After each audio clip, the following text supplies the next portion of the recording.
Hey miners, Mining King here. Today we're going to be talking about the Nimbus node. But before we get into that, here's a word from our sponsor. Fluxpools.net would like to announce a new weekly lottery for loyal miners that support their project. As you might already know, Fluxpools is operated by the people from the Flux team as they want to provide a safe and transparent mining experience. While the Flux project does not take directly from the pool, they do give a portion of the fees back to the Flux project because they understand that both the project and the miners are what makes this pool possible. Flux Pools has given away nearly 5,000 Flux a month back to miners. The new Flux lottery gives 5 lucky winners $50 each in Flux each week when you have a 95% uptime on your rig. There will also be a bi-weekly winner who maintains 99.5% uptime. That winner will receive 1.7 kilosouls of hash rate for 48 hours to their wallet.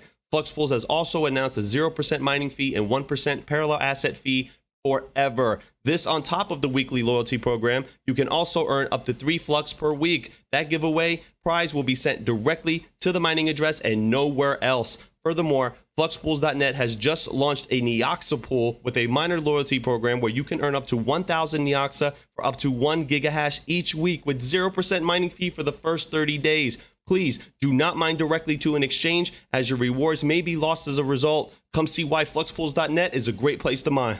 All right, miners. So last night, since I recorded this Thursday night and now it's Friday, I had decided that I'm going to trade the last bit of my ETH for enough Flux to get a Nimbus node. So I traded 1.6 ETH to boost me up to have enough for a Nimbus node. And some people may or may not disagree with me, right? They may think, man, why'd you do that, Mining King? ETH could pump up, whatever, blah, blah, blah. The fact of the matter is, though, is that my ETH is only going to stay at 1.6. It's not going to get any bigger sitting in my ledger. To me, I'm thinking, like, why not put it into this Nimbus node and actually essentially generate more crypto than what I started with, right? That's kind of what I'm thinking here. So let's go over the Nimbus node and the system requirements.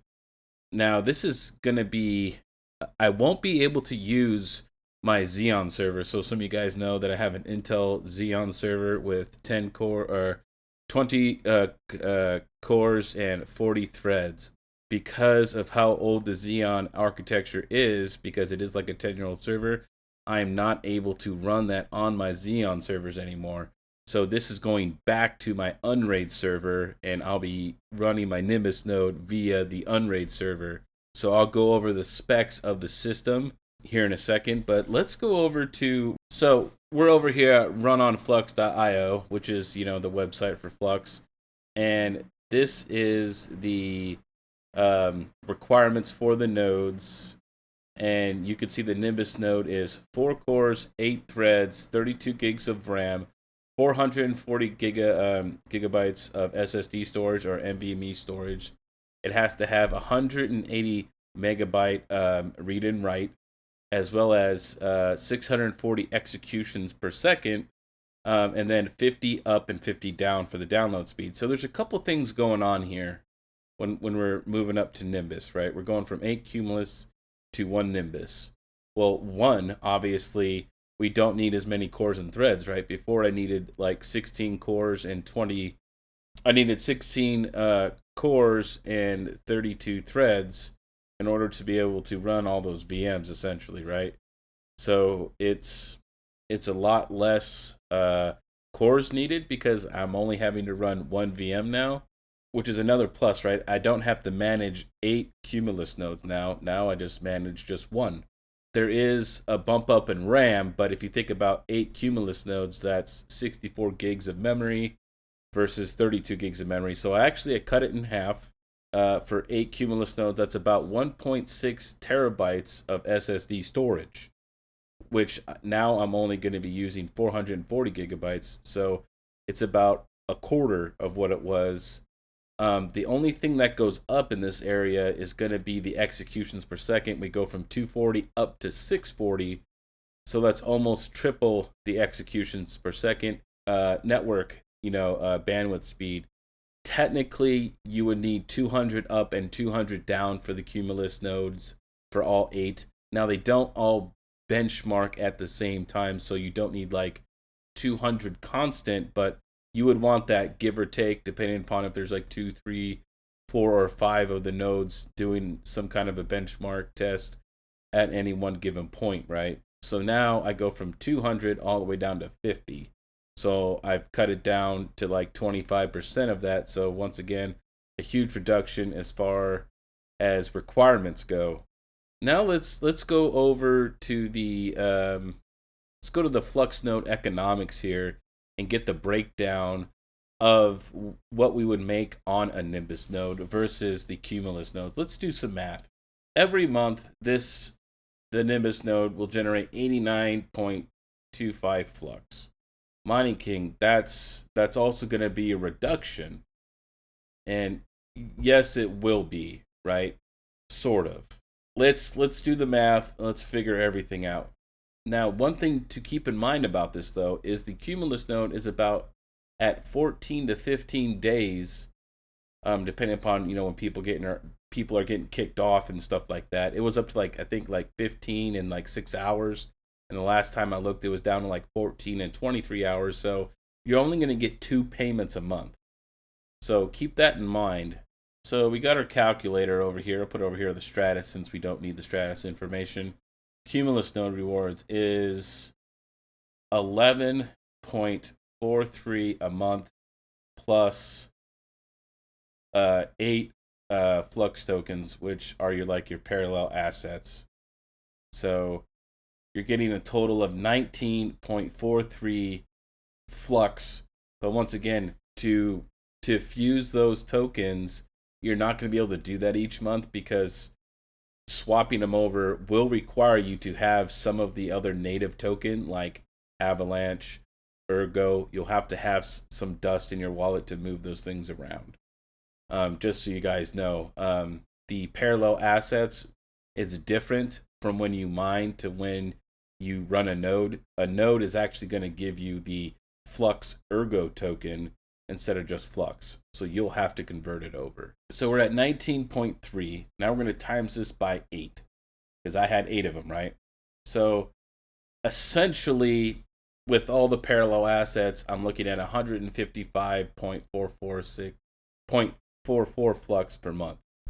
Now let's go over here and let's add the flux with the flux tokens and see how much of a difference there is on this small of a scale. So we were at 155. I'm going to get a notepad over here just to make sure we keep good track. So we got 155.44.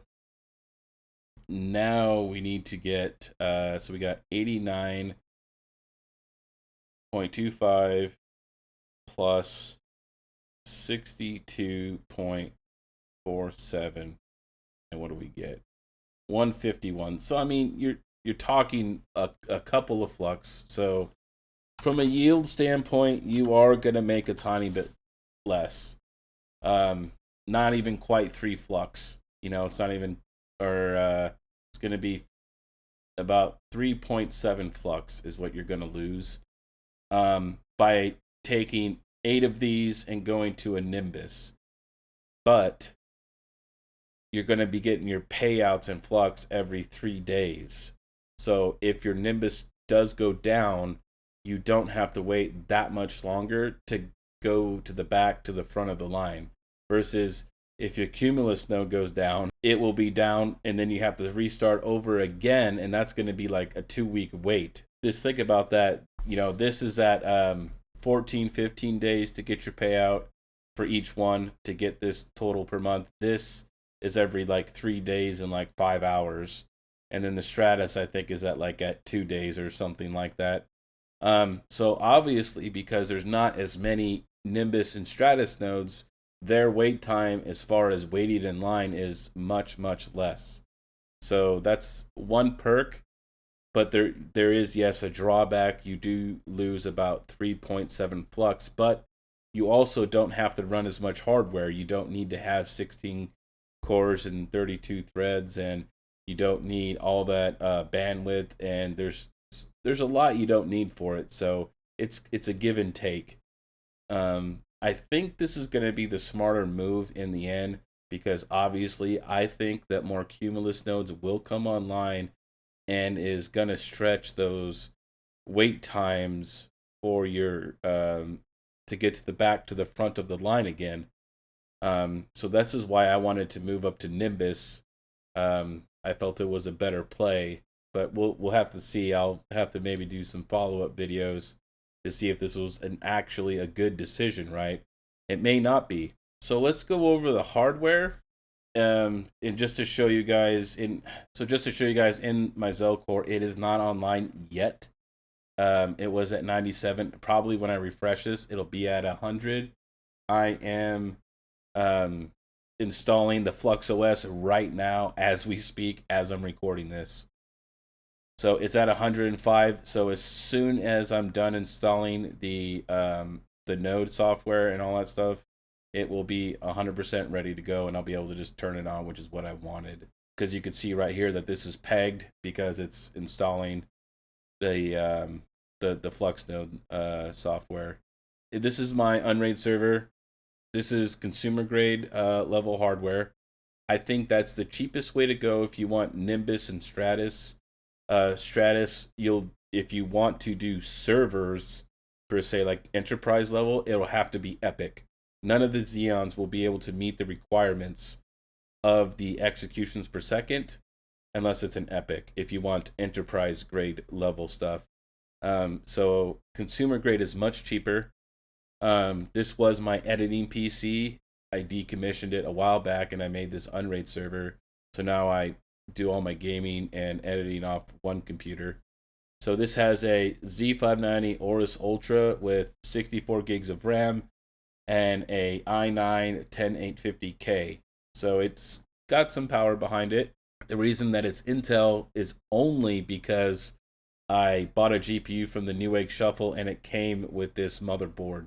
So that's it. That's the only reason why I went Intel, because it's a newer generation and it's just something I had laying around. And that's it. Otherwise, it would be AMD. Well, guys, this was kind of a talking head video, letting you guys know that I'm converting my Cumulus nodes over to Nimbus. Let me know your guys' thoughts. What do you guys think? Is this a good move? Should I kept it on Cumulus instead of Nimbus? Just, you do make a tiny bit more flux. Well, let me know your guys' thoughts down below, what you guys think I should have done. I am going to be trying to do some CPU mining content coming next week, so stay tuned. Alright guys, this is the Mining King giving you the most hashes, and I'll see you next time.